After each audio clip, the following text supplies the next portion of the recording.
Hey everybody, welcome to Sports Frenzy 2.0, August the 31st, 2022. By many accounts, myself included, possibly maybe the last day of summer. No, not yet. No. Some people say Labor Day. Summer goes through mid-September. I stick with the calendar. June, July, August, summer. September, October, November, fall. It's the split of the month. Now I know officially summer is not over yet, but football is back. It is officially back as we tape here, as I mentioned, on the 31st. Of course, I am remiss to not introduce ourselves. I am the maestro, Kevin Crane. I'm the conquistador, Dave Height. We've got a couple days before we get the full first weekend of college football. Of course, we had week 0 this past weekend with a few games getting played. We'll talk about one in particular here in a few minutes. But this week is our college football preview. Next week, the NFL preview. So aren't you lucky that you get to subject yourself to 30 minutes of wit and wisdom from Dave and I when it comes to football. Yes, we pushed it up to the first segment for the first time in about 8 months. Yep, it needed to be done as we get ready for week 1 of college. And we do our preview. We all make, all of our panelists, we make our picks of the playoff teams and the champion. God, this is getting boring. That was my thoughts exactly, because it sucks that there's no movement from year to year on who the top 4 are based on recruiting and all that. Now the NIL crap. deals, and of course there are programs that have a much larger advantage when it comes to the NIL deals than other schools. And Dave and I have talked about it and complained. We saw this coming. And like Dave said, we pick right now the 4 playoff teams and the champion as a tiebreaker. Yep. Part of our tiebreakers, this is the first part. The second part will involve, of course, the NFL playoffs. But Dave's 100% right. When I got the picks from our 8 panelists, of course, Dave and I included, and I looked at them, and we talked about the AP poll. We talked about the coaches poll and how similar they were. The top 5 teams identical in both polls. Yeah. So what would you expect from us as we picked our final 4 teams for the playoffs and our national champion? FIU! Not even close. Yeah, take the eye out. Take the eye out. That's what we got. That's what the NCAA and the CFP are doing to us. Yep. They're doing a big FU. And let's face it, it's going to be the same 5 that it has been for the last few years. Yes. There is a reason why I alluded to the AP poll and the coaches poll and the top 5 all being the same, is because we have not varied in our picks from those 5 teams. No. And if you look back over pretty much the last 10 years, these are the top 5 programs consistently year in and year out. So first up, let me say that everybody on the panel, all 8 of us, have Alabama in the Final 4. Not a shocker. Nope. Again, all of us have Ohio State in the Final 4. Not a shocker. Defending national champion Georgia. All 8 of our ballots. Again, not a shocker. Now here, dissension kind of comes in. It's split 4-4 between Clemson and Notre Dame. And if you're keeping track at home, those would be the number 4 and number 5 teams in both the AP poll and the coaches poll. Again, not shocking. No, not even close. We could talk about this for hours. And I just find it unbelievably and extremely disappointing that it has come to this with college football.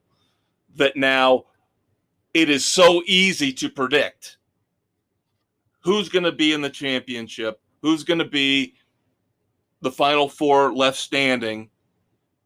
Yeah, you've basically destroyed the smaller schools. And when I say smaller schools, I'm talking about anybody outside of the Power Five.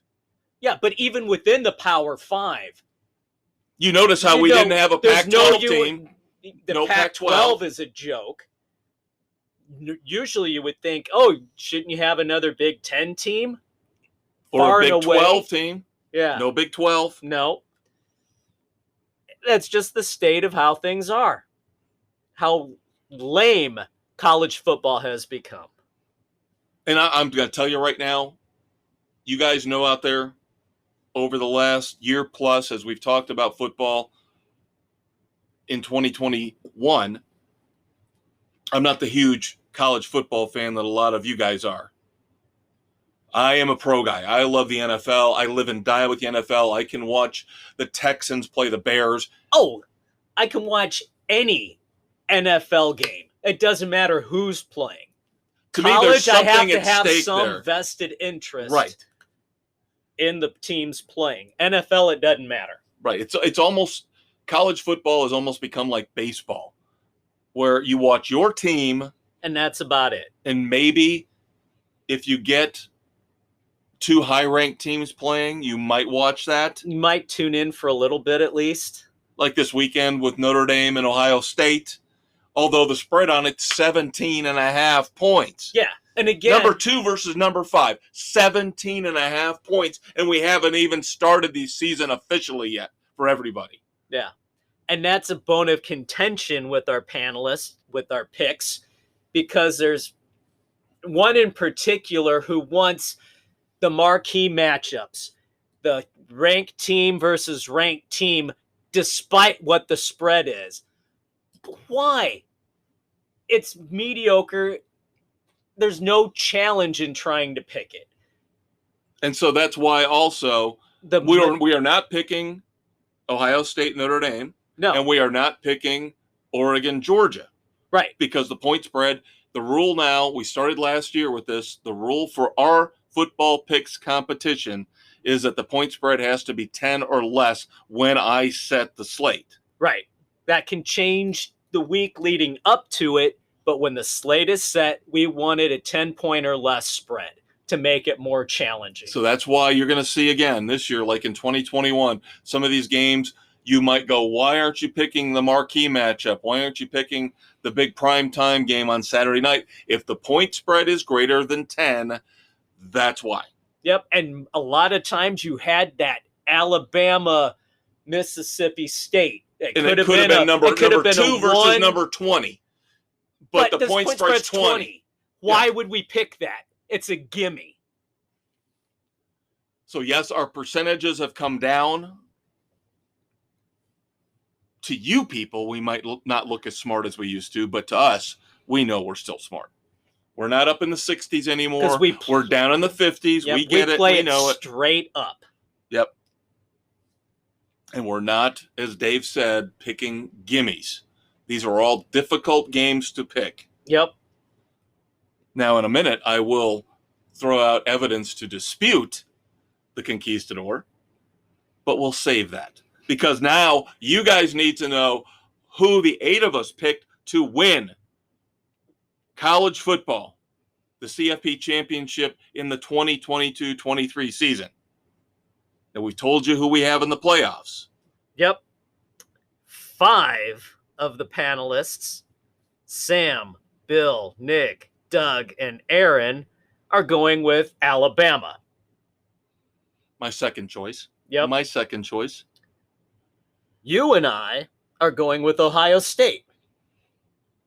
I've just heard a lot of positivity coming out of Buckeye Nation. I have heard a lot that tells me that CJ Stroud and that team are primed and ready to go. They are ready to make their big Michigan, run. I'm sorry, we talked about it. Michigan's in chaos because Harbaugh flirted with the NFL again. So that's really the only, right now, the pure competition that Ohio State has.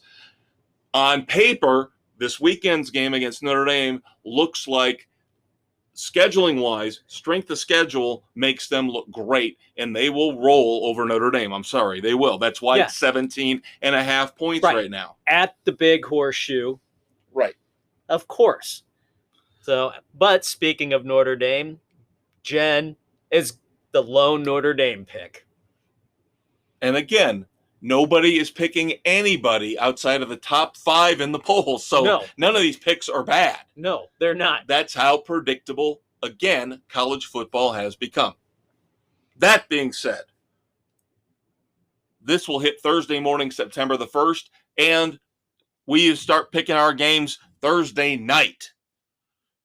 First up, West Virginia at number 17, Pittsburgh. No Kenny Pickett anymore for the Panthers. But still, all of us take Pittsburgh. They're at home.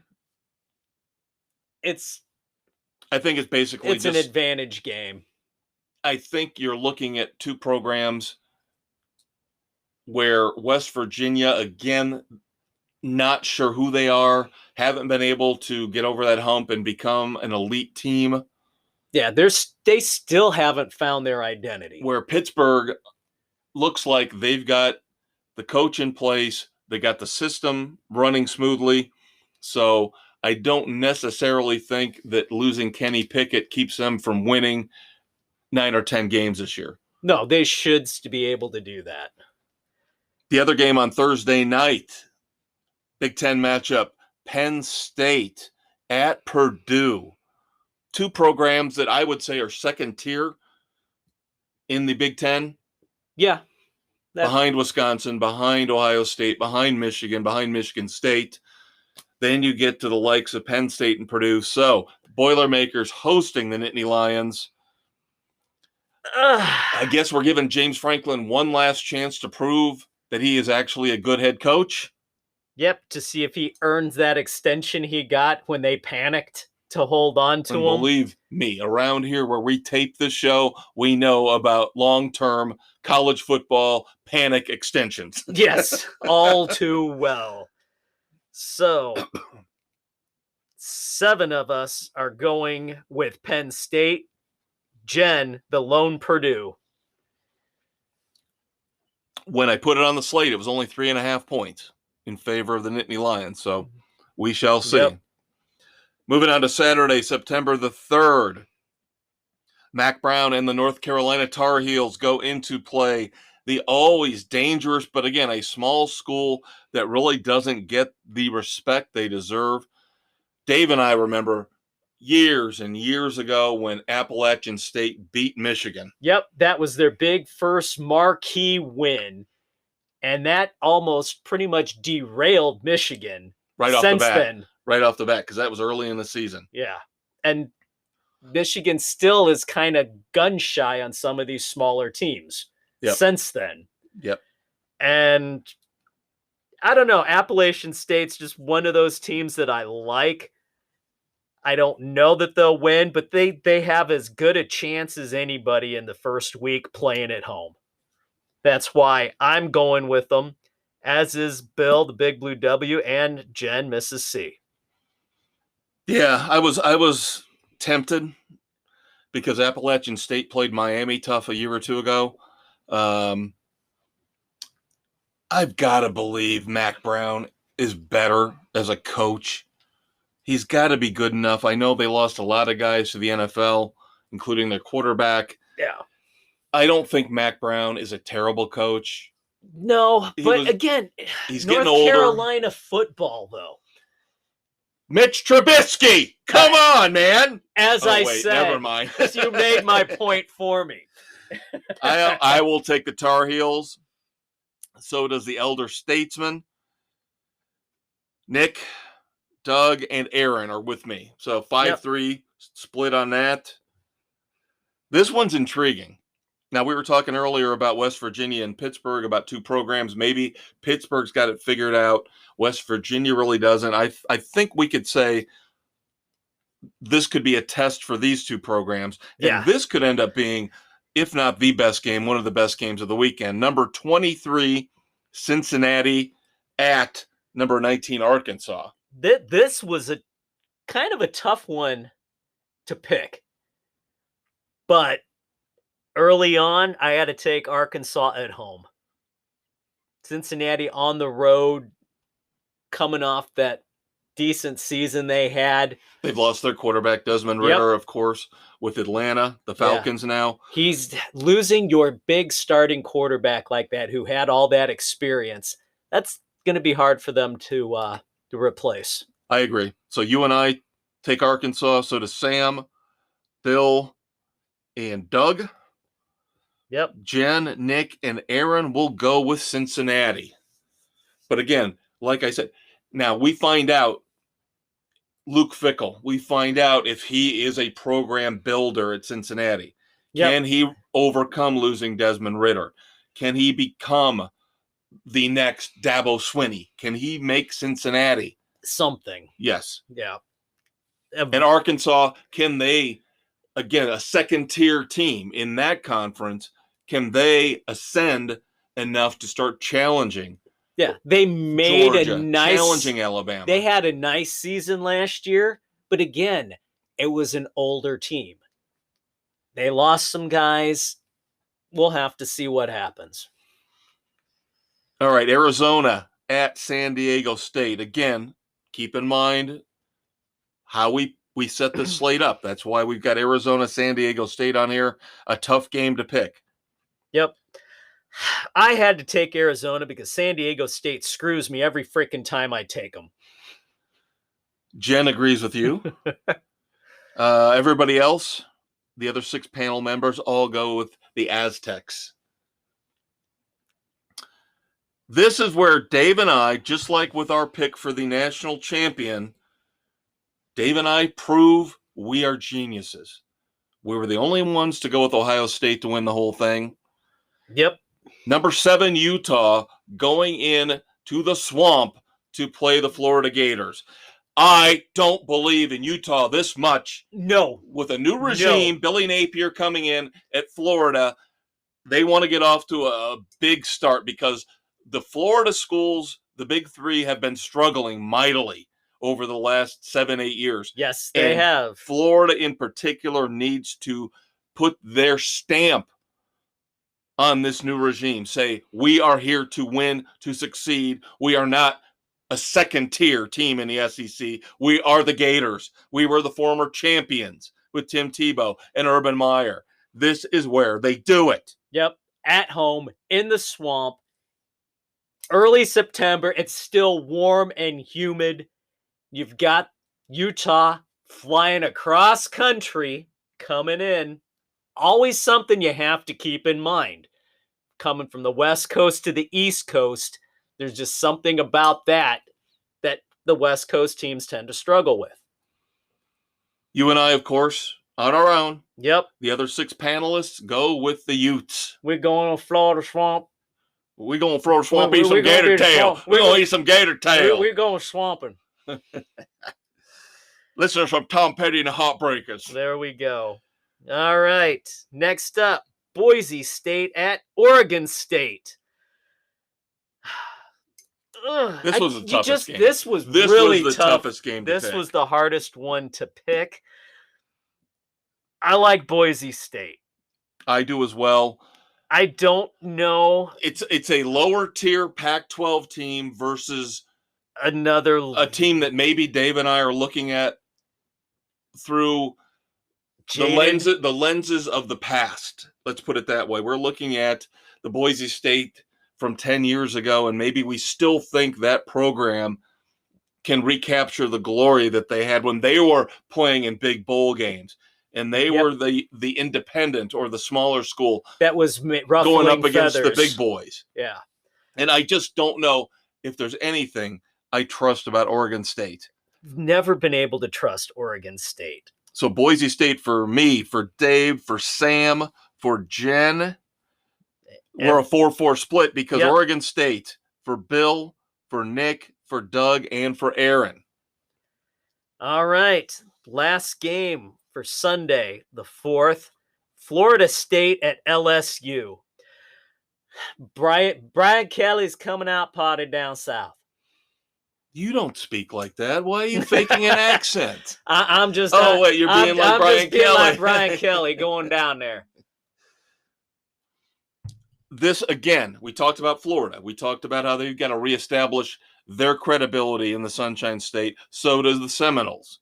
Florida State has had the same problem ever since Jimbo Fisher left. They had the problem started when Jimbo was still there. Things just have not turned around for him. And as much as I think Brian Kelly's going to underachieve at LSU, they're going to be fired up for the first game at home. Well, I don't think Florida State is all that good again. No, they're going to be. They're going to be, out of the big three in Florida, the third best again. Yeah, again. But a couple picking them. Jen and Doug are taking Florida State. That could be just the animus against Brian Kelly. I think you're right. I think you're right. The rest of us taking LSU. All right, kids. There are your week 1 college football picks, as well as your season predictions. One thing to talk about from week 0. This is where I get all over Dave in terms of our picking requirements. I could not put Nebraska and Northwestern on the slate because when I put the slate together, the point spread was 10.5 in favor of Nebraska. And what happened? Because Scott Frost once again shit the bed. Scott Frost kicks an onside kick with an 11-point lead. What the hell is that? Absolute stupidity. And that is why Frost is 15-30 over his 5 seasons at Nebraska. I think that regime has run its course out there in Lincoln.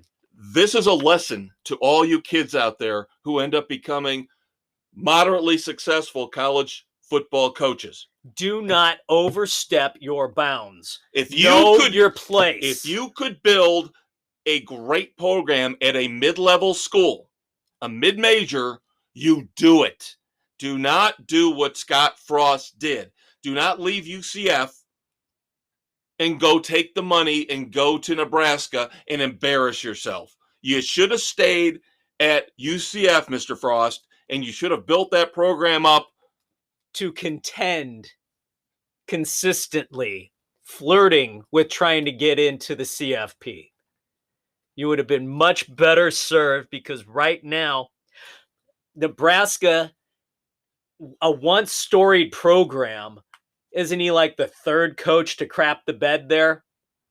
Where they can't get anything going anymore. Yeah, ever since they joined the Big Ten, I don't think they've had any success. No, they haven't.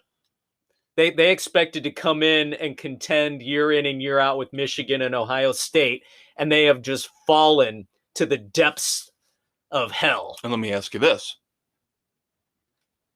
Did he jump not... You would hope people would be whispering in his ear. Smart people, agents, attorneys, lawyers, accountants, telling him the storm clouds are brewing. UCF is going to end up in a major conference. And guess what happened? Guess what happened? UCF is now, if my memory serves, I am an old, somewhat feeble man, but memory serves that UCF is now in the Big 12. Is that not correct? That is correct. One of the Power 5? There. So Scott Frost could have stayed, built up UCF, and still been in a Power 5 conference and not embarrassed himself like he has at Nebraska. All right. What the hell is Jim Harbaugh doing? You have a quarterback competition. Why do you announce who's starting the first game, who's starting the second game ahead of time to give your opponents an opportunity to game plan? Dave, it's all about Solomon in the Bible. Didn't you hear him? He's an idiot. It's all about, I'm going to cut the baby in half. It's biblical. I'm going to cut the baby in half. It's biblical. Who's going to jump in? Oh, God. He's a moron. Can I point out a couple more fun things about the Nebraska Northwestern game? Since that was in Ireland, so you know it was fun. You know it was fun. And we're going to carry over the NFL talk here to later on. As I mentioned, first segment, completely and totally college football. Number one, how about this, man? How cool is this? You and I have dealt with this. We've gone to a lot of concerts here recently in the age of COVID. Yes, we have. Cashless only, right? Right. No cash, no money, no green Card tender, only. no coin. All the credit card machines went down. Oh! So guess what they did? They gave away hot dogs and beer throughout the game. Damn. They said it looked like a Disney ride God. where people would just get in the queue. Just line up. You could only have as much beer and food as you could carry. So Dude, they would walk. They would walk back, hand the stuff to somebody waiting for them, and then get back in the queue again and load up again on 4 or 5 beers and 4 or 5 hot dogs. Oh my God, that's brilliant, though. Never would you see that here in our greedy corporate America. No, they would rather throw the crap away than do something like that. Exactly. And it's disgusting. It's disgusting. Kudos to the people over in Ireland for making the best of a difficult situation. This is the kind of thing that makes me want to move. Maybe I should become like a Hollywood liberal. Well, and say, I'm moving to Ireland. A couple weeks ago when we were down at Lucas Oil Stadium for the stadium tour, the section we were in, the concession ran out of beer. And probably for a good 45 minutes, they didn't have it until somebody finally got the brilliant idea to, go over to another section and have some brought over. Why did it take so damn long for common sense to rule the day? America, America. You poor slobs have no clue. Finally, to wrap up our college football. God, it's great to have football back. God, it's great. The Nebraska Northwestern game in Ireland, sponsored by Aer Lingus. And I thought, first and foremost, is that Cunnilingus' cousin? Ba-doom-ba! So the old SNL skit with Colonel Angus. His first name was Anal. Jesus. That's right, kids. Football season is back. So are we, in full raunchy form. All right. NFL stuff coming up in the next segment. Stay tuned. We'll be back. Hey, kids. Ready for a blast of dairy goodness? Pick up Sports Frenzy 2.0 milk at your local grocery store. Remember, when you drink Sports Frenzy 2.0 milk, you're not only enjoying a healthy treat, you're helping to locate missing sports heroes of the past and present. Our cartons and jugs feature pictures of Peng Shuai, Ryan Leaf, and Sammy Sosa as we do our part to find the lost icons of the last 30 years. And don't forget our special weekend edition chocolate milk containers, available on Spotify, Google, Radio Public, Pocket Casts, and wherever you listen to your favorite podcasts, because they feature celebrities like Lindsay Lohan, Helen Hunt, and Jean-Claude Van Damme. Pick up a gallon today.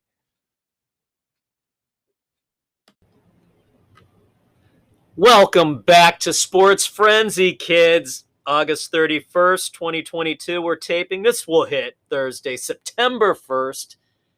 As always, I'm the Conquistador, Dave Height. And I'm the Maestro, Kevin Crane. Segment 2 here starts off with the NFL on Spotify, Anchor, Google, Radio Public, Pocket Cast, Amazon, Audible, Apple, Overcast, Castbox, and Stitcher! Sorry, I missed that. I was thinking about the Facebook page. I thought we were doing the echoey type thing. No, I got wrapped up in thinking about our Facebook page because we've got our picks now on there for football. Yeah, supposedly it'll still be up as of September the 1st. I don't know. I keep getting warnings from Facebook that I have a gray account. What the hell does that mean? I looked it up, and they told me what I have to do, and I went on the page, and none of the options that people said I have to click on or click off, or none of them are available, so I can't do anything. So it's just tomorrow morning I wake up on the 1st and Sports Frenzy's either there or it's not there. Might have to start it from scratch. I don't know. Facebook sucks balls. Yeah. Meta my ass. Meta this, you money grubbing bastards.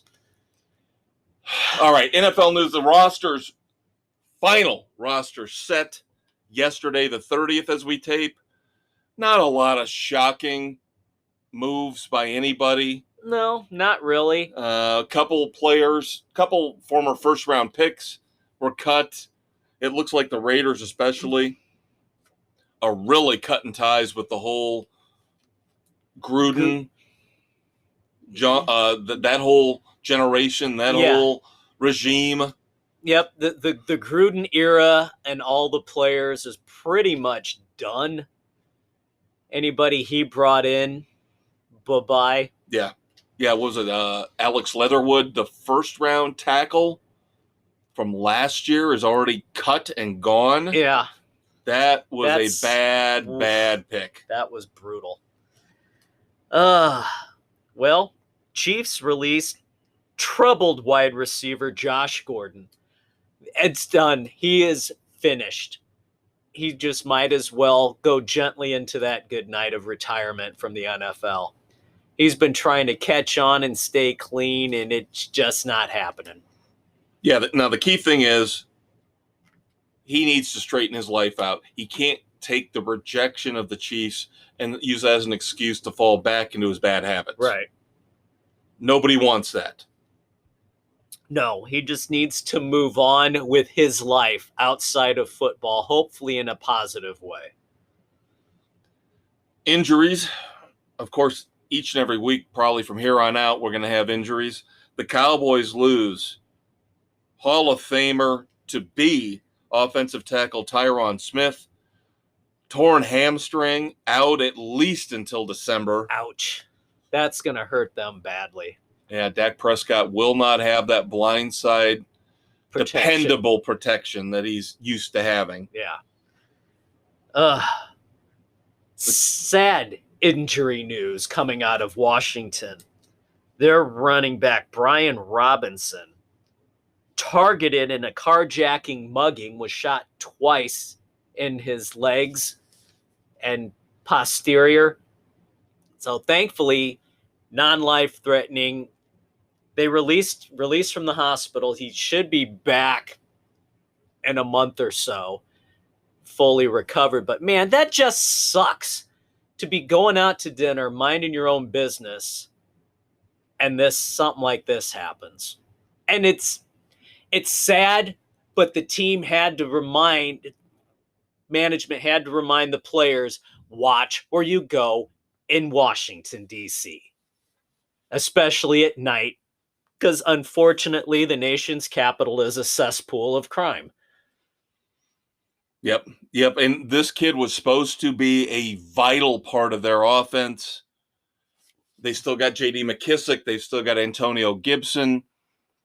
But this is their future. But he was supposed to provide a spark because Gibson's injury prone. McKissick's basically a third down receiving back. Yeah. So this is going to hurt the Commanders for the next month or two until this kid comes back. But of course, as Dave said, it's a sad, sorry state of affairs, a sad reflection. Again, I'm moving to Ireland for the free beer. If Ozzy Osbourne can say he's moving because of the crime and the guns, but he's lying. He's really doing it because of California taxes. Right. Don't be fooled, kids. I'm moving too. Just kidding. Ugh. Of course, we have Jimmy Garoppolo. Somehow they weaseled a way to keep him on the roster, convince him that if they cut him, he wasn't going to have as much money as if they gave him a 6.5-year guaranteed contract, 9.5 million's possible in bonuses. So that would basically mean if Trey Lance shits the bed and Garoppolo has to come in and start and play most of the season, I'm sure most of those bonuses will kick in. Yeah. Also, no trade clause, no tag clause. So there now you go. Everybody hears about the Niners were going to get hit with a $20+ million cap hit if they cut Garoppolo. Remember, that doesn't mean that's how much Garoppolo was going to get paid. Right. That has nothing to do with the actual cap, salary. Right. The it's cap probably deferred. There's a lot deferred there. But I'm sorry. Shanahan says he's shocked that Jimmy G is back. Really? You guys dinked around forever before he had this shoulder surgery. Then you couldn't get anything done after. You should have known what was going to happen. It's nothing shocking about it. And really, you think Trey Lance is ready? I think that's the problem. Good luck to I you. think that's what this tells us. Is they don't believe in Trey Lance at this point. I think Trey Lance right now is on a very short leash. Yep, very has short to leash. Be. Now, I don't know about the money. Again, I did not look into what Garoppolo was supposed to make this year, even if he got cut. But the no trade, no tag works in his favor. Big time, because he can be gone on his own terms. Right. Gee, maybe Seattle should start thinking down the line. Oh, no, they're committed to Geno Smith. Oh, Lord. Yeah. Sorry, just threw up in my mouth a little bit. Of course, we've got the terrible news. Again, though, I will be the devil's advocate on this. So I'm sure I'm going to piss Dave off and a lot of you. But the Bills released punter Matt Araiza, the punt god, as he was called in school at San Diego State, because of allegations that he was involved in a gang rape at San Diego State. Of an underage high school. 17-year-old girl. All I'm going to say about this is what I said about Deshaun Watson.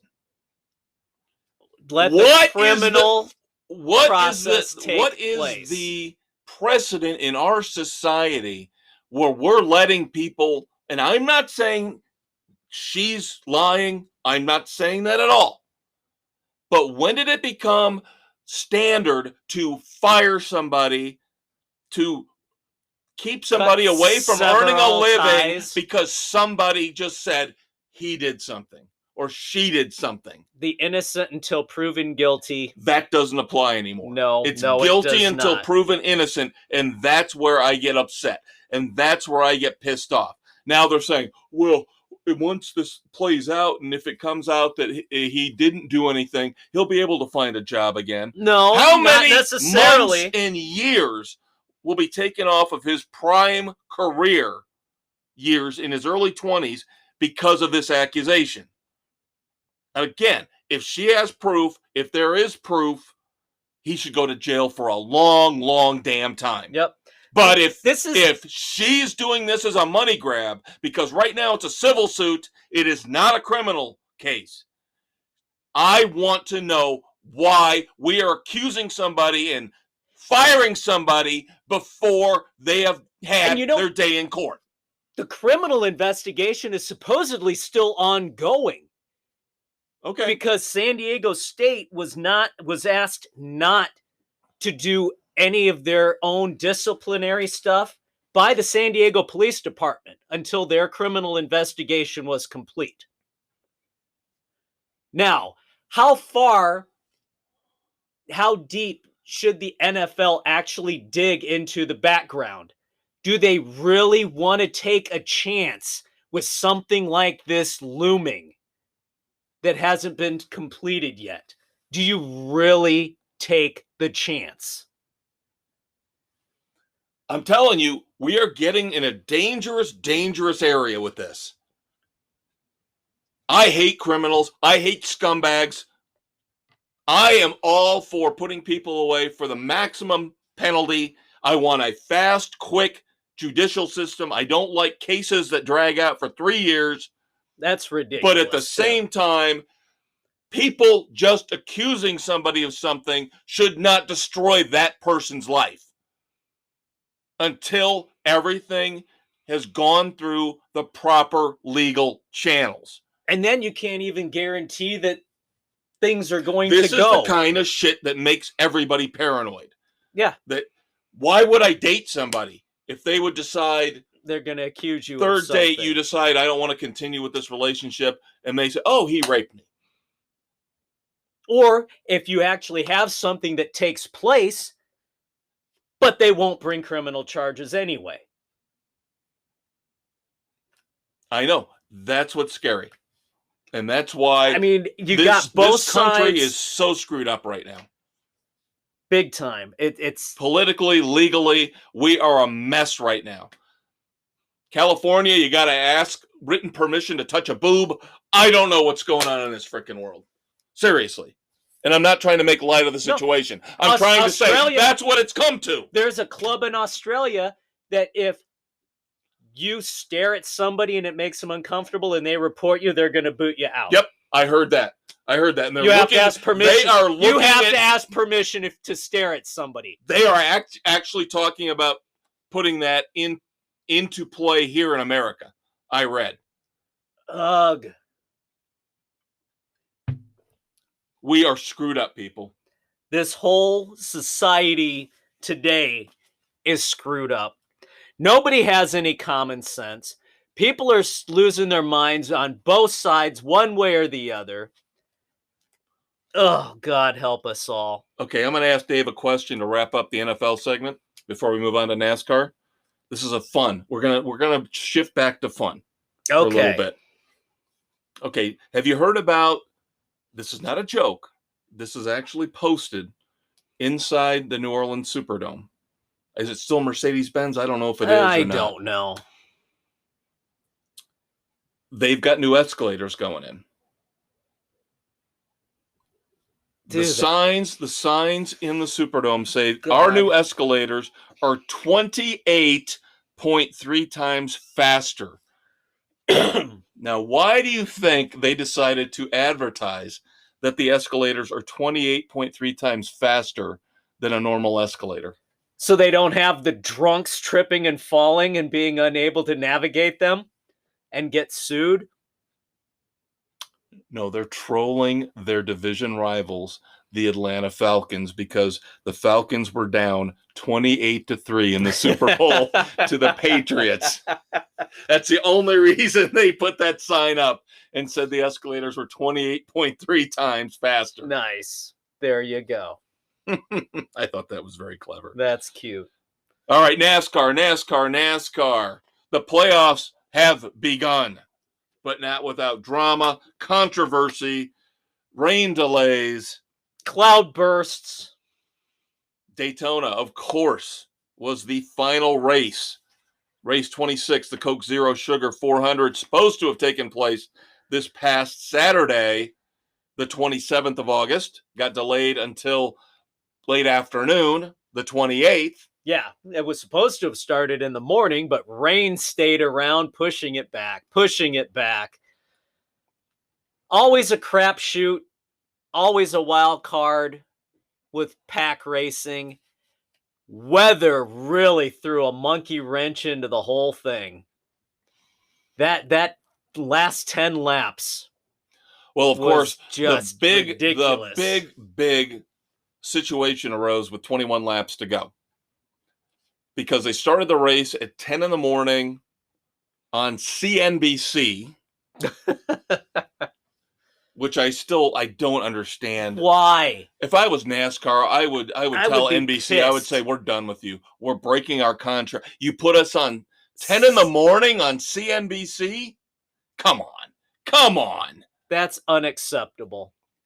So they get through most of the race. They get to 21 laps to go. Rain comes right over the track at that particular point. No rain the lap before. Then, because it's a huge track, of course, it can be raining in one turn and be clear in the other parts of the track. So, of course, that causes a massive, massive accident. Now, initially, it played out like it was going to work for Martin Truex Jr., because Austin Dillon was winning. Now we have to go back to earlier in the week.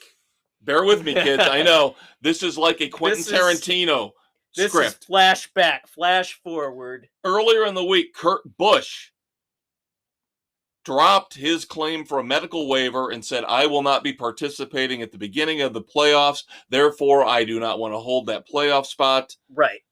So that put both Ryan Blaney and Martin Truex in on points. Initially, it was just Blaney. Now Truex is in on points. Got in.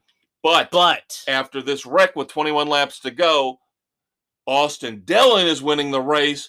That knocks out the lowest guy on points again. And at the time, that was Ryan Blaney.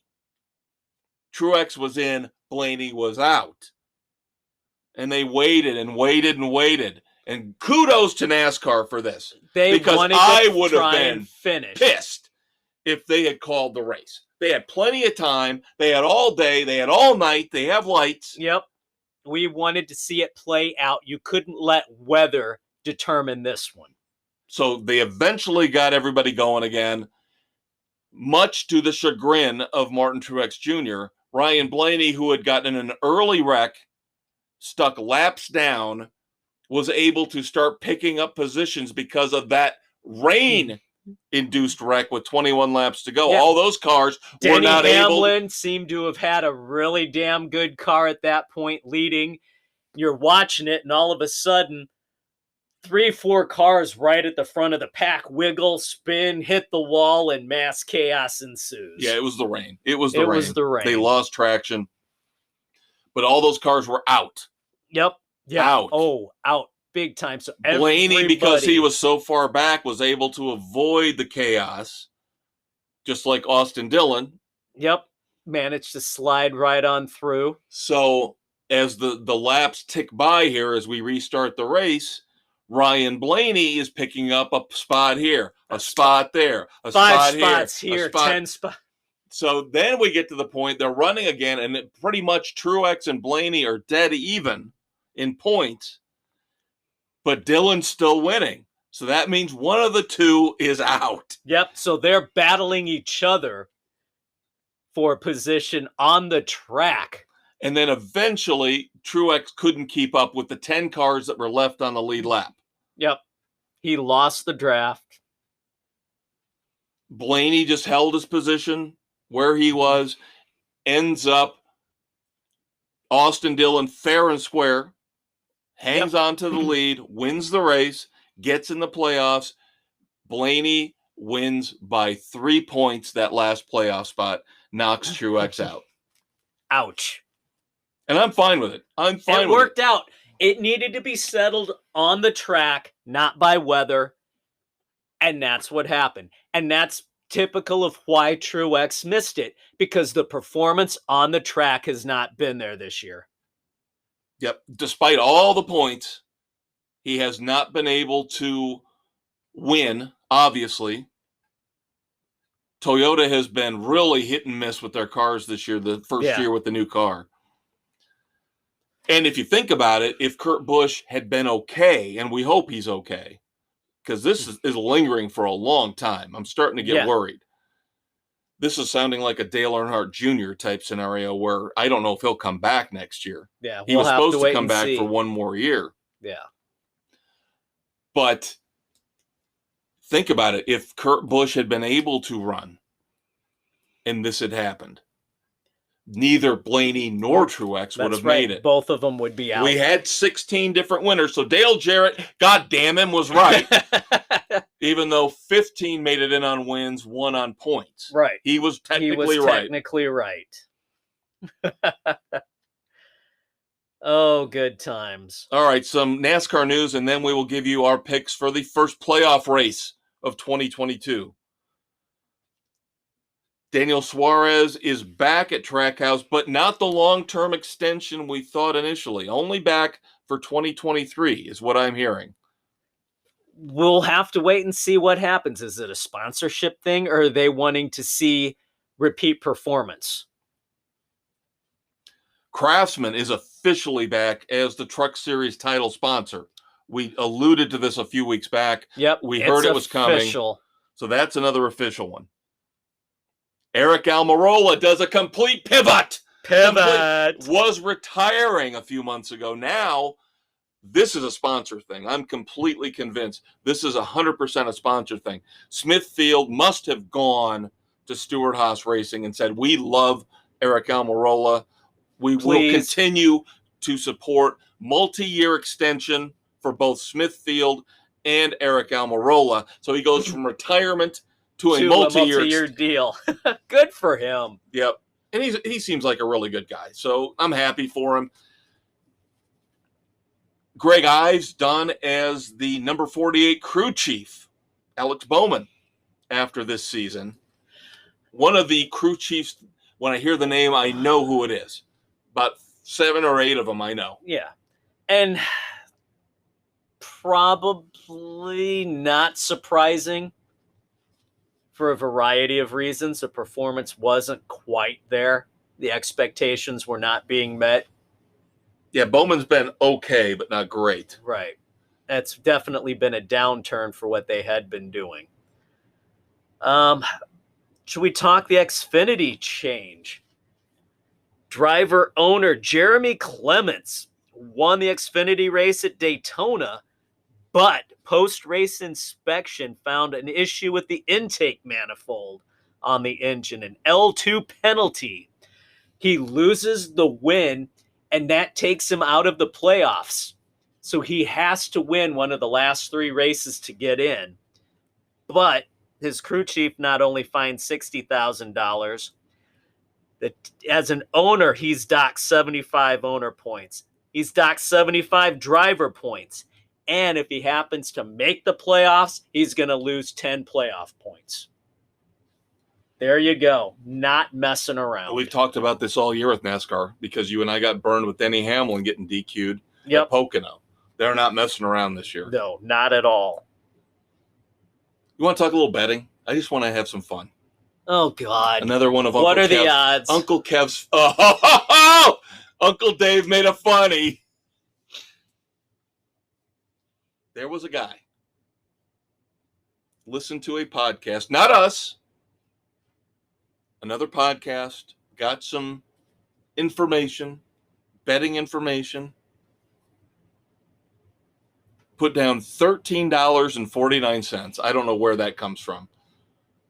$13.49 on Landon Castle, BJ McLeod, Cody Ware, and David Reagan to finish in the top 10 at Daytona. Oh, God. You want to hear how much he won? How much did he win? $999,463.33. Holy shit. I'm not condoning gambling, kids, but when something like that hits, wow. $13.49 into a cool million. Wow. One last thing. Dave and I just found out right before we started taping. Dave seems to understand this better than I do. But because of the ownership championship versus the driver championship, 2311 Racing, Bubba Wallace will now take his crew chief, go to the 45 car. Ty Gibbs, again, because Kurt Busch is out, will take over on the 23 car with his crew chief. This is, we read, the first time ever where a team is eligible and in contention for the owner title, but not the driver title, because, of course, Bubba and now Kurt Busch / Ty Gibbs are out. Right. The performance of the 45 team this year obviously has been better than the 23. But at what point? Why would you take the crew chief away from the 45 when that's the car that has been doing so much better? And bring in Bubba. I know Bubba's full-time. Great. Whatever. But since Kurt Busch has been gone, for the 45 to still be higher in the owner points than the 23 kind of shows that maybe Ty Gibbs is a little bit better driver than Bubba Wallace. So I don't know if that shift is going to help them or hurt them. That remains to be seen. Well, we'll find out starting this coming weekend, Sunday night, September the 4th, race 27, playoff race 1, the Cookout Southern 500, Darlington. And, of course, the Frenzy Cup. Everybody except Sam made it. Sam quit. But Sam quit. I don't know if he would have been able to slide in.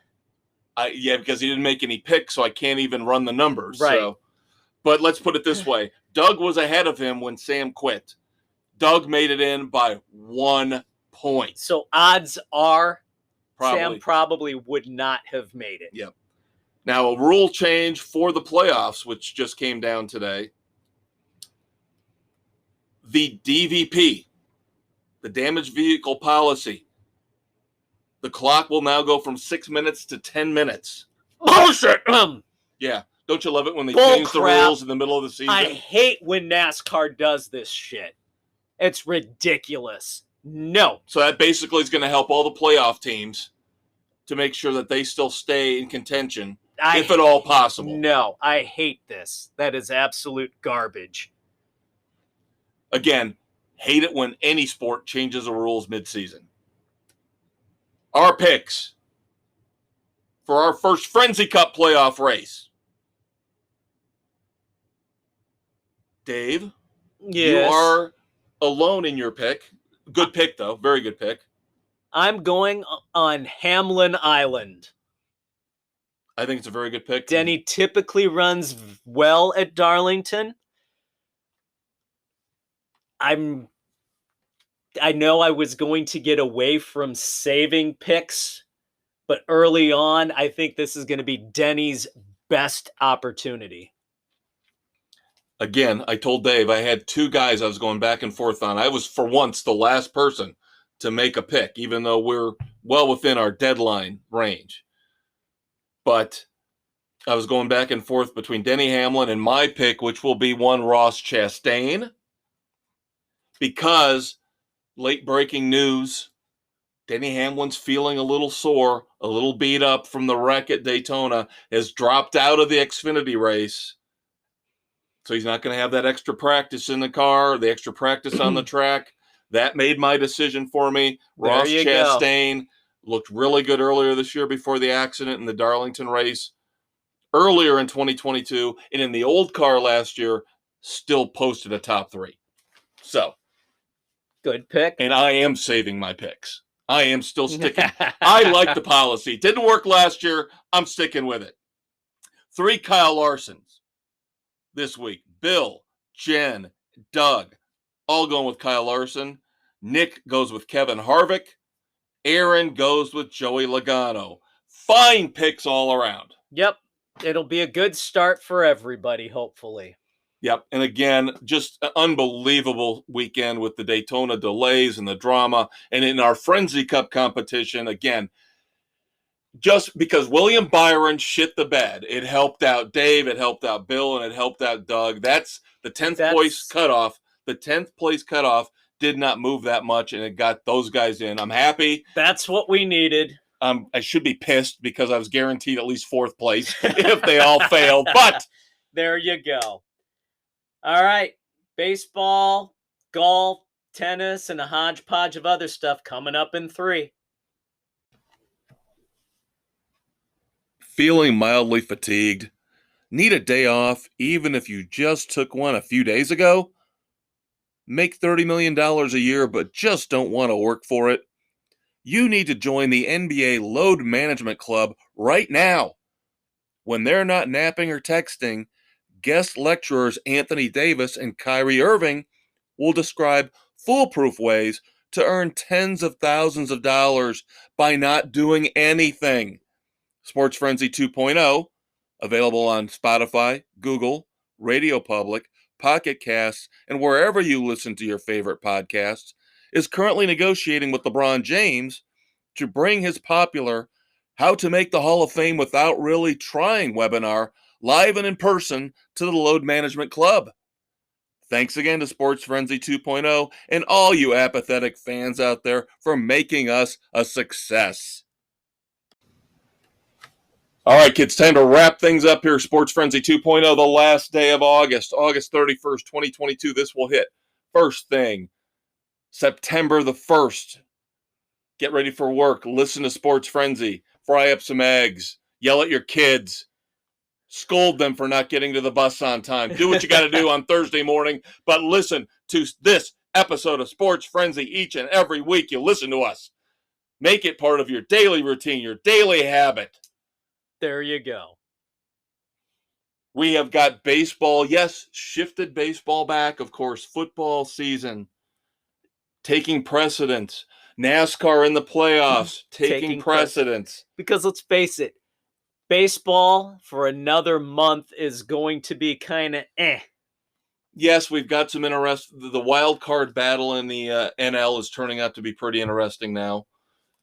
Now that the Padres, with all their big, bold moves, can't seem to figure out a way to win. The Phillies are so freaking hot and cold. The Brewers are just out there kind of waiting to see if they can make a move. Do they even know what they're doing anymore? I don't know. In the end, it doesn't matter because I really think it's going to come down to the Braves, the Mets, and the Dodgers. Which we expected anyway. Yep. All right. So, some interesting little tidbits on baseball before we get into our teams. First and foremost, Seattle, the Mariners, in the baseball headlines this week for a couple reasons. Seattle now, of course, the Mariners are one of those wild card teams in the American League. Good for them. I'm glad to see them. That hot streak got them up there, and yeah, Seattle needs something positive going on. Yes. So, back on the 24th, little-known pitcher George Kirby started off their game versus the Nationals with a rare feat, 24 straight strikes. Wow. Rarely do we see that kind of control. That's impressive. In this day and age. But then, of course, the other news coming out of Seattle is probably going to give Dave and I an aneurysm because, again, it's more stupid money going to a player who hasn't earned it yet. Stupid money to stupid people. Young phenom rookie, Julio Rodriguez. And we've seen this pattern a lot lately. Ask the Padres about it. How did it work out for them with Fernando Tatis Jr.? So far, it's been an abject disaster. Exactly. Sorry if you heard that crack in the background. It's a new beer, baby. Yes. Because we're going to talk about a lot of money that I'll never see. So I'm getting depressed. Drinking our sorrows I'm getting away. Depressed and I need a beer. Let me take a sip first. All right, now let's talk about $470 million. Now, it's not technically $470 million because the deal that they gave the young phenom is very, very tricky, twisty, turny. It is a $210 million minimum contract. $470 million maximum. Incentive laden. He gets $120 million through 2029. Now, at that point, he can choose to become a free agent, or he can take a 5-year, $90 million player option. That's what would kick it up to a $210 million minimum deal. I talk really good. You speak gossam. I'm really pretty too. Now, how does it get to $470 million? Because there are escalators based on where he ends up in the MVP voting. All-star appearances. So the escalators are really, really obviously incredible. So if the kid, you might like this part of it because it does play to you and how you've said for years and years you want performance-based contracts. So in a way, this is kind of a performance-based contract. It's not bad. It's better than just giving him that kind of money straight up, guaranteed. That's still a crap ton of money for somebody who hasn't proven anything yet. I'm telling you. Absolutely ridiculous. I don't know where the NBA is getting the money. I don't know where the baseball MLB is getting the money. I know the NFL's rich, so I know where they're getting their money. But I just don't understand how baseball and basketball money is stupid. You can't guarantee the contracts like that. Let's talk about some players who've actually earned their keep. How about that? Aaron Judge. Bet on himself. And he won because he's going to get a massive contract from somebody next year. Yep, just hit his 50th home run. He's up to 51 now. Yeah, so... But 50th home run, good point, because when he hit his 50th home run, he became only the 10th player in Major League Baseball history to hit 50 home runs in multiple seasons. Yep. And again, a lot of people seem to have problems with this. Multiple seasons. Multiple. Not just Barry Bonds didn't do it, kids, believe it or not. Nope. Barry Bonds never hit after the 73, never hit more than like 48 or 49 in any other year. Nope. He's not one of the 10. So, and kudos to him for staying healthy this year. That is a big part of what he's doing. Now, where do you fall on the whole Judge versus Ohtani MVP thing? Oh, God. Ohtani's got, I think, 29 home runs. He's won at least 10 games pitching. Ugh. Should there be another award? Ohtani is not having as good a year as he did last year. I'm sorry. But it's got to go to Judge this year. It has to. Well, and the other argument, obviously, we've heard this argument in the past.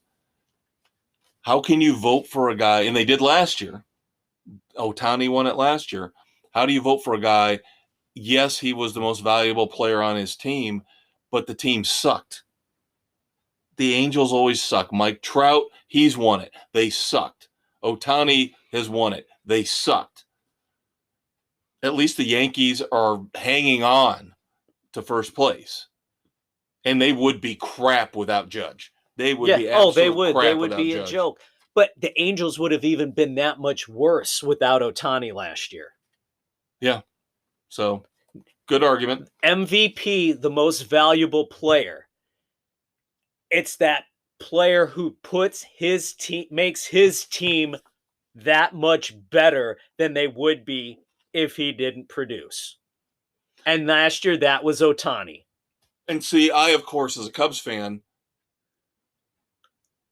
a lot of people give me shit about the year that Andre Dawson won the MVP and the Cubs were in last place. You don't understand. The Cubs would have maybe won 20 games without Andre Dawson. You still look at the numbers he put up that year. Yeah. It was insane. A-Rod's another one. Alex Rodriguez when he was with the Rangers. Rangers didn't do anything in terms of playoff push or anything, but the numbers he put up were insane. And it's a balancing act. And I heard a great article. The MVP does not have to be on a winning team. I heard somebody read an article, heard it today. The writers are starting to get uncomfortable about this in terms of voting for the MVP. We just talked about it with Julio Rodriguez in Seattle. A lot of money, tens of millions of dollars is on the line based on how people vote for him for the MVP. And these writers are starting to go, whoa, now I'm responsible for not this guy's money? Right. Yeah. I can't blame them for starting to go, hey, whoa. I don't want to deny a guy millions of dollars because I don't think he was the MVP. And then how about the people in his home territory who are going to be biased? Right. Let's get him his money. Or why should he get that kind of money to play a damn game? Well, yeah, that's the age-old argument that you and I always kind of go back to. Last year, of course, maybe possibly for Albert Pujols, hit yet another home run on his quest to get by A-Rod, the aforementioned Alex Rodriguez. Yep, his quest for 700. He homered off his 450th different pitcher. Of course, a record. Yes. God, that's insane. 450 different pitchers in Major League Baseball he has homered off of. Ridiculous. And you can talk steroids, not steroids, it's fine. He hasn't been, we'll go back to the whole, he hasn't been convicted. Nope. There have been no positive tests that we know of. Nope. So we have to assume he's clean. Longevity is what's keeping him in this race to 700. Another question for you. Another thing I heard today. You know how bitter these writers are when it comes to voting for the Hall of Fame. Yeah. The elitist snobs that they are. How do you leave off on the first ballot when Albert Pujols becomes eligible? How do you leave him off? Will somebody leave him off? Oh, somebody will he not will. be Derek Jeter was not unanimous. Somebody left him off. Somebody will leave him off. Somebody is going to be that elitist asshat. Somebody's going to think he used steroids, even though there's no proof of it. Right. Guaranteed. There's going to be one or two who will not make it unanimous. All right, now it's time for my fun fact, Dave. I've been teasing this to him off mic. Again, I can't take credit for this. Something else I have heard here in the past couple days as I do my voluminous amounts of research for this podcast. That's why Sports Frenzy is the greatest podcast you should listen to when it comes to sports and entertainment on the weekend edition. Because he uses words like voluminous. That's right. Spell it! Spell it! I can! Mouth breathers, you spell it. He works his mouth prettier than a $20 whore. August the 29th, 2 days ago. Except we're going back in the DeLorean. The Sports Frenzy DeLorean. We're going back in time. We're going back to August the 29th of 2001. Okay? Albert Pujols hit a home run. Serena Williams won a match at the U.S. Open. Craig Biggio, Dante Bichette, Vladimir Guerrero all got hits in baseball games that day. August the 29th, 2022. Albert Pujols hits a home run. Serena Williams wins a tournament round. And the sons of the aforementioned players get hits. Boom! Confetti! How about that for karma? Sports freaking karma, baby. There you go. Pujols home run. Serena wins her match at the U.S. Open. Kevin Biggio, Bo Bichette, Vladimir Guerrero Jr. all get hits in a baseball game. 21 years to the day after either themselves, Pujols and Serena, or their fathers. Yep, there you go. Pretty cool stuff. Kind of interesting. Hey, can we talk about Tatis again? Shoulder surgery pushed back because he's now got strep throat. You can't make this stuff up, kids. You can't write it for a series. Life is just bizarre as hell. And then Justin Verlander, is his Cy Young in jeopardy now? He's going to possibly miss a start. He's on the IL with a right calf fascia issue with the muscle. He hurt it covering first base the other day. One of those freak things. I have heard that he should be okay. He should be fine. Now, we talked. I think it was a Sports Frenzy hex, because I think you and I, within the last week or two, talked about the AL and the NL Cy Young. And we mentioned Verlander, and then we mentioned the Dodgers, Tony Gonsolin. Now he's on the IL with a forearm issue. Again, oh God, is Aaron Judge going to go on the IL for the rest of the year after praising him now for staying healthy? Here's the conspiracy. Are they saving the arms for the playoff push? Especially with the younger pitchers. Gonsolin goes on the IL with a forearm strain, quote unquote. Last week, it was Nestor Cortez of the Yankees. These guys aren't used to throwing the amount of innings they've been throwing. Now, Verlander obviously is, but he has. Coming off Tommy John. Right. But come on. It's Verlander. I believe Verlander felt something. He that felt a right. twinge. The other two, they're saving their arms. That's an inning Those saving. are two teams that are heading to the playoffs. They're saving their arms. Yep. All right. Should we get into our teams? Go ahead. If you want to. That's fine. At least there are news items with your team. There's news items for the Sox because Tony La Russa is now out indefinitely on a medical issue that's not being released. They pulled him the Tuesday night's game an hour before start. He got word that previous tests came back and they want to do more, and they recommended he not manage. He is now going home to Arizona to his personal physician for further testing and evaluation. Miguel Cairo, the bench coach, is taking over. That said, the Sox are on a 5-game losing streak after having gotten swept at home by the frickin' Diamondbacks. They are now. Is that why Mrs. C took the Diamondbacks this week? Yes.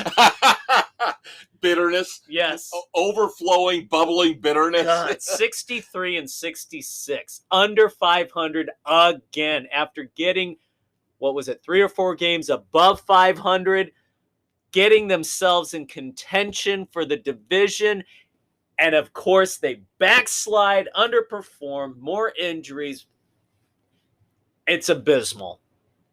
Yeah, they're not going to make me look. They are not going to make me look smart because done. There's only 5 weeks left in the regular season. They are not going to do it. And there are too many teams ahead of them for the wild card. They are not going to do it. They're officially done now. I'm sorry, but I think they are. I've been saying that since the second month of the season. Yeah, well, I've been saying this about the Cubs since the first month of the season. They aren't doing anything either. Cubs are now 55 and 75. Third place somehow in the NL Central just because the Reds and Pirates suck even more than they do.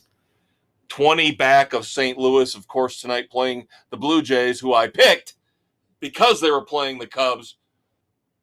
And, of course, they were losing the last time I checked. So they'll take 2 out of 3, it looks like. But the Blue Jays should be better than this. They should be able at home to destroy the Cubs, sweep that series.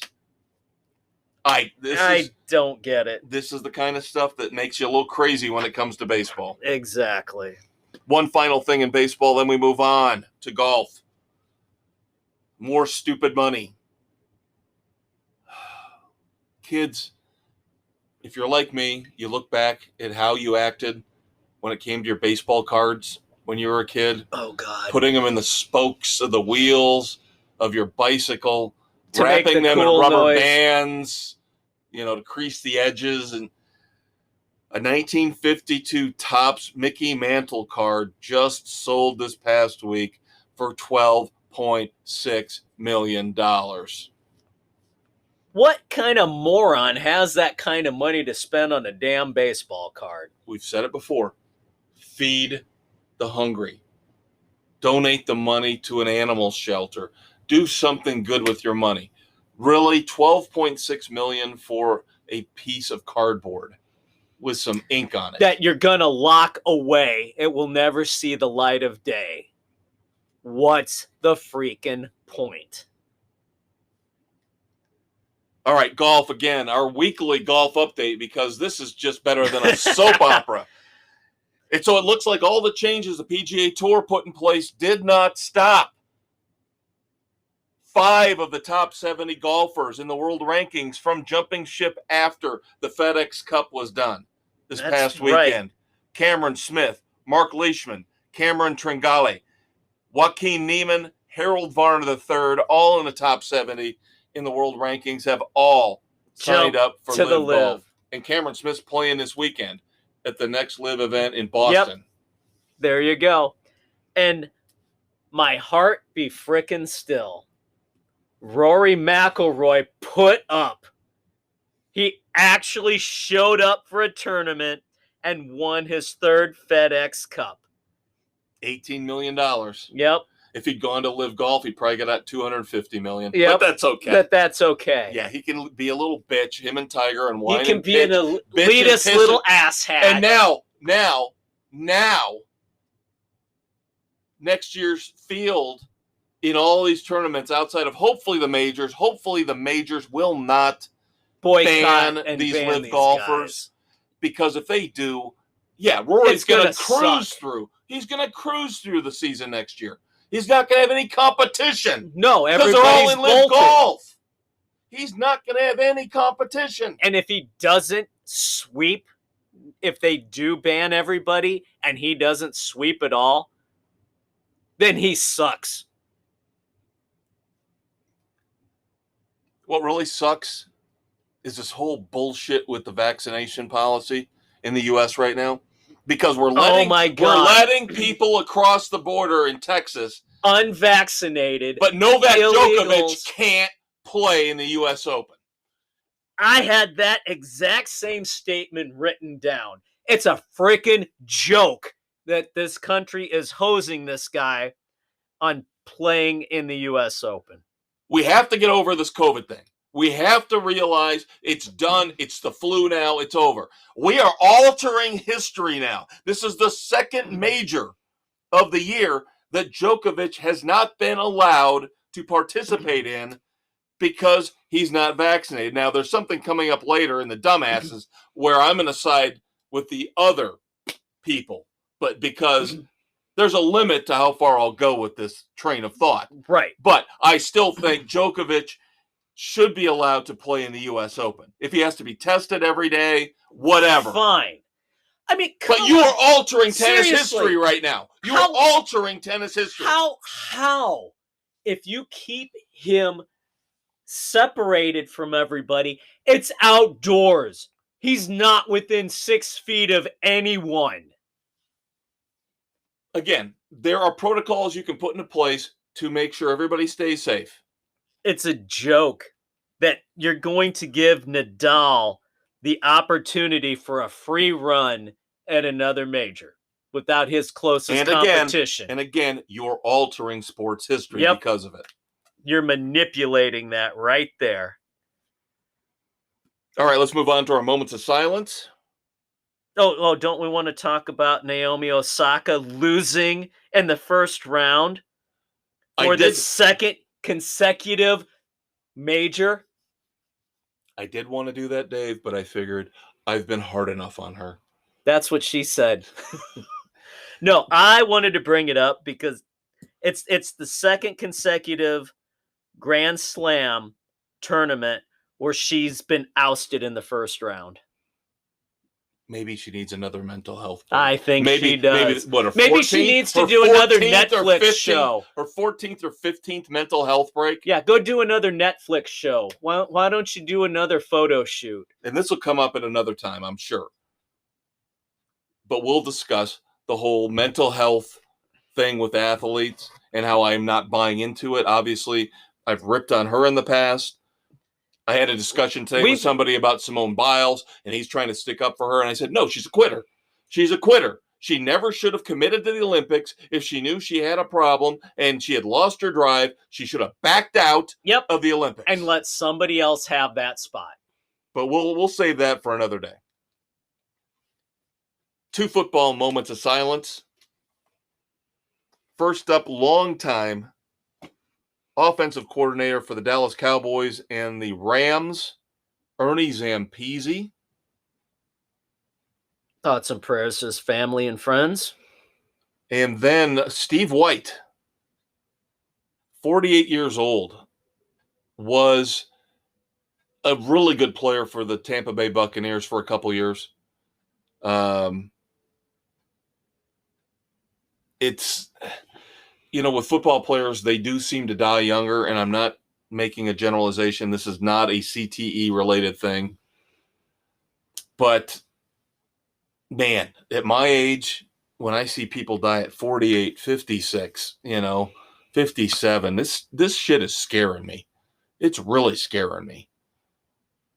So you know what I'm going to do when we're done? I'm gonna have another couple beers and I'm going to eat a deep fried taco. There you go. Because God damn it, live your life. God damn it, live your life. Don't be afraid. Live your life. Join the LIV. Be a goddamn drunken fat ass who goes to concerts like me. All right, I have 3 moments of silence. I don't know if Dave's got any this week. You mean dumbasses? Oh, sorry. Yeah, I forgot. We have to do the pivot. We have to pivot now to the dumbasses. I have not been able to put forth a voluminous research this week as I have been trying to finish my remodel job on the basement. Yes, we are starting a new HGTV style podcast where Dave is going to explain to you how to remodel your basement. Work. Because Lots we don't do enough when it comes to podcasting. We've got to add another one on. Yeah, I'm not going there. I'm just doing all the work myself. Maybe YouTube. There you go. Yeah, no. All right, number 1 on the list of dumbasses this week, Aroldis Chapman. Yankees erstwhile sometimes closer. Full-time dumbass. Is on the IL.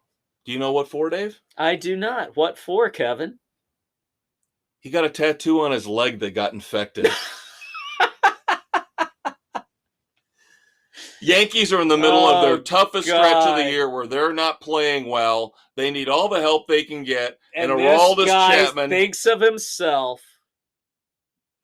Save that for the off season. He'll always be a legend for the Cubs for the short time he was with us. And that's fine. We gave up Gleyber Torres, who's turned out to be a very mediocre infielder for the Yankees.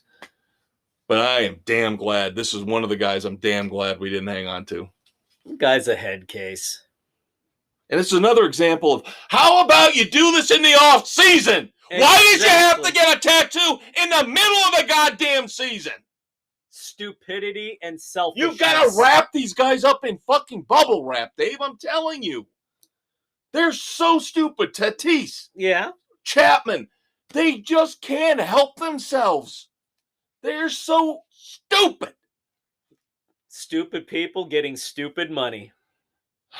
All right, now we switch to one of the biggest egomaniacs of all time. Who decided to tell his players at Jackson State, yes, I am talking about the great and the glorious Deion Sanders. The legend in his own mind. Who tells his players, lectures them, says, when you go to class, when you're out in public, you are supposed to be the perfect gentleman. You represent our school properly.